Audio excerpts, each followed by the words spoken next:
我哋其實雪硬咗佢咧，雪咗冰咗之後咧，再慢慢咁樣一片片切咧，就好容易就切到一塊即係大塊嘅薄嘅豬肉出嚟咯。係啦。咁通常你擺咗喺冰箱之後咧，可能拎出嚟攤2個鐘頭咁啦，咁就可以切到噶啦。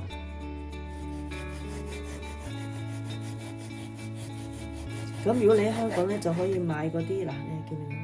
你喺香港咧就可以買嗰啲打邊爐嗰啲豬肉片咯，咁就唔使自己切得咁辛苦咯。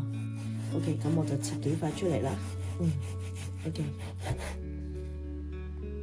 咁我哋切好咗嗰啲黑母豬咧，咁我哋咧就落少少鹽，係啦，落啲鹽啦，俾啲黑胡椒佢有少少底味啦，啲咁多啦，係啦。咁我哋就撈勻佢。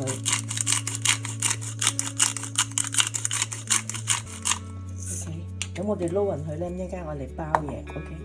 咁我哋切咗一大碗葱啦，多多少少冇乜所謂嘅，你自己喜歡啦。咁我哋大約落半茶匙嘅鹽咧，就去撈一撈嗰啲葱。咁跟住我哋就用啲嫩油咧爆香佢 ，OK。咁咧因為我哋要整啲葱油啦，咁所以呢度大約都有2-3湯匙嘅油喺度嘅。咁啊細火啦，開個細火，啲油唔好咁滾嘅時候放落去啦。咁啊爆香啲葱，咁我哋就夾翻起啲葱上嚟啦。咁咧呢度都爆咗1分鐘鬆啲啦。你聞到有啲葱嘅香味啦，咁就應該得㗎啦。咁我哋唔好爆到咁熟啦嚇。咁我哋就可以熄爐攤凍佢，留翻嚟一陣間處理。咁啦嗱，你見到啦，我攤開咗啦。咁我哋就畢啲葱落去呢個嗰啲豬肉嗰度。咁然之後咧捲埋佢，啱準備攞去煎咁就得㗎啦。咁我哋就咁捲埋佢啦，好似整金菇肥牛卷咁咯。不過就擺啲葱落去，咁咧就香口都好香口嘅，因為啲葱本身都好惹味。咁我哋放啲葱落去，咁呢個好簡單啊，我覺得又好食又簡單。咁我哋包埋佢，有啲辣唔緊要嘅，你咪揾啲肉咧包一包住佢咯。再捲埋嘅時候咧，咁佢就 OK 㗎啦。咁我哋就一陣間落嘅時候咧，就係封口嗰個位咧，就放落個鑊嗰度先，封實咗佢先，等佢唔好爆開咯。係啦，咁我哋就擺啲葱落去，跟住捲埋佢。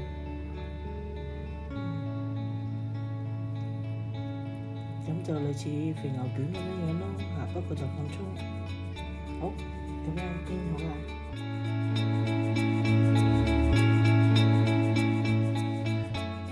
頭先嗰啲葱油啦，咁我哋燒熱嗰啲葱油之後咧，就放落去，記住係收口咧，放落底先，煎熟咗個底先，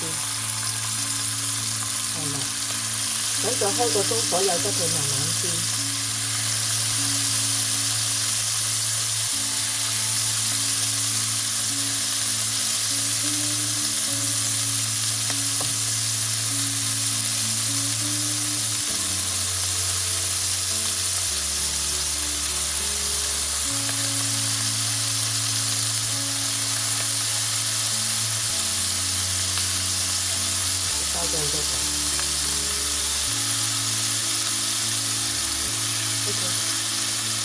咁我哋就開個中火啦，慢慢煎佢啦，係啦。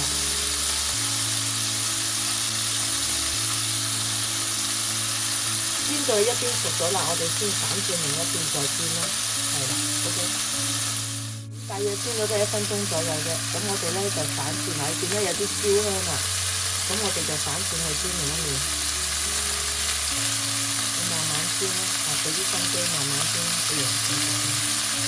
用呢個整飯咧冇辦法，咁我哋就煎多一陣先。咁樣咯，搞一搞轉去，咁啊帶啲燒香咁啦。最緊要煎熟啲豬肉嘅啫，啲葱係熟㗎啦，係啦。咁但係因為啲豬肉都係好薄片嚟嘅，咁都唔難煎熟嘅，好快脆就煎得熟嘅啦。好，咁我哋又煎咗一陣間。